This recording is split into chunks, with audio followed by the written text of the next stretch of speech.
প্রায় ১ বছর পর উৎসবমুখর পরিবেশে অনুষ্ঠিত হলো তারুণ্যের উৎসব উপলক্ষে জাতীয় চ্যাম্পিয়নশিপ ২০২৫ ফুটবল টুর্নামেন্ট। নরসিংদী জেলা স্টেডিয়ামে অনুষ্ঠিত এই খেলায় মুখোমুখি হয় নরসিংদী জেলা বনাম চাঁদপুর জেলা। প্রধান অতিথি হিসেবে উপস্থিত ছিলেন নরসিংদী জেলার প্রশাসক ও জেলা ম্যাজিস্ট্রেট মোহাম্মদ আনোয়ার হোসেন। বিস্তারিত দেখুন রাজন মিয়ার প্রতিবেদনে। নরসিংদী জেলা স্টেডিয়ামে অনুষ্ঠিত হলো তারুণ্যের উৎসব উপলক্ষে জাতীয় চ্যাম্পিয়নশিপ ২০২৫ ফুটবল প্রতিযোগিতা। নতুন বাংলাদেশ করার অঙ্গীকারে আয়োজিত এই খেলায় অংশ নেয় নরসিংদী জেলা ও চাঁদপুর জেলা ফুটবল দল। প্রায় ১ বছর পর মাঠে এমন আয়োজনকে ঘিরে স্টেডিয়াম জুড়ে ছিল উৎসবমুখর পরিবেশ। খেলাটি প্রধান অতিথি হিসেবে উপস্থিত ছিলেন জেলা প্রশাসক ও জেলা ম্যাজিস্ট্রেট মোহাম্মদ আনোয়ার হোসেন। উদ্বোধন করেন অতিরিক্ত জেলা প্রশাসক আবু তাহের মোহাম্মদ শামসুজ্জামান।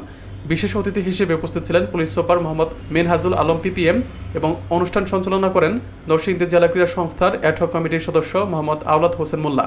এছাড়াও অনুষ্ঠানে বিভিন্ন অঙ্গ সংগঠনের নেতৃবৃন্দ আব্দুর রফ ফকিরনি, জাহিদুল কবির ভুইয়া ও তৌহিদুর রহমান সহ অনেকেই উপস্থিত ছিলেন। জমজমাট খেলায় নরসিংদী জেলা দল ৩-১ গোলে চাঁদপুরকে পরাজিত করে চ্যাম্পিয়ন হয়। পুরো খেলায় দর্শকদের উপস্থিতি এবং উচ্ছ্বাস ছিল চোখে পড়ার মতো। আয়োজকরা জানিয়েছেন, এই প্রতিযোগিতা তরুণদের মাঝে খেলাধুলার চেতনা ও জাতীয় ঐক্যকে আরও সুদৃঢ় করবে।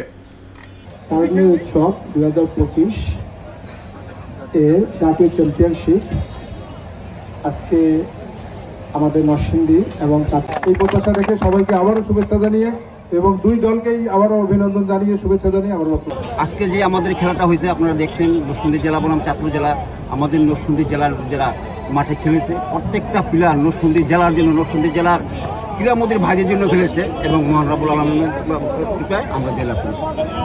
আমরা ইনশাল্লাহ আপনাদের সহযোগিতা, মিডিয়া ভাই যারা আছেন আপনাদের সহযোগিতায়, আপনারা জানেন যে নরসিংদী জেলা ফুটবল অ্যাসোসিয়েশনের বর্তমানে দায়িত্বে আছেন জননেতা জনাব খালিদুল কবির খোকন ভাই।